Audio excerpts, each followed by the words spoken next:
To, co se tu dělo, bylo nadmíru znepokojivé. Každé 3 dny se opakoval stejný cyklus. První a druhý den chodíval majitel do lesů a zase zpátky. Ten třetí se pozdě večer vracel domů. Ať už viděl cokoliv, byl tím nadosmrti poznamenaný. Už dlouho tu nikdo nebydlí. Na rozdíl od vás si dům nejdřív prohlédli a změnili názor.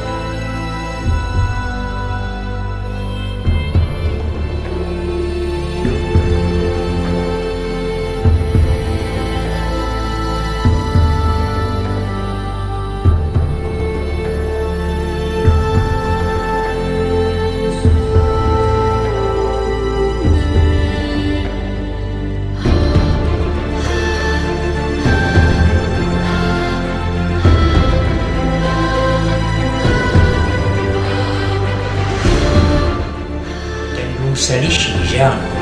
Dějí se tam věci, které nejsou normální.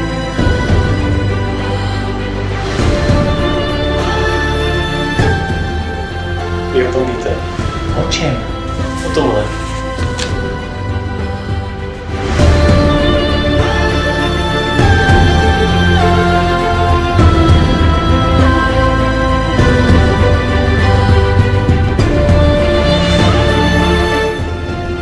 Poznamenaný nebyl jenom majitel, ale celý dům je narušen.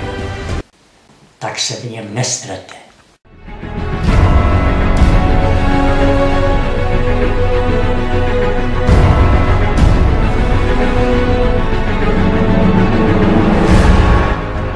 Ať už se v tom domě objevil cokoliv, doporučuji vám na to co nejrychleji zapomenout.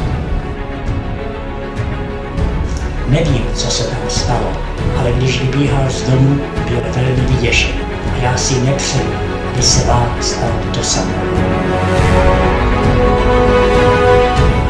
Slib mi to.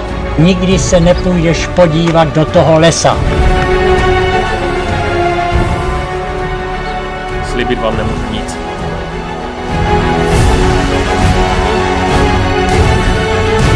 Klidně si tu bydlí. Žij tu celou dobu, ale už nikdy se nepůjdeš podívat do toho lesa.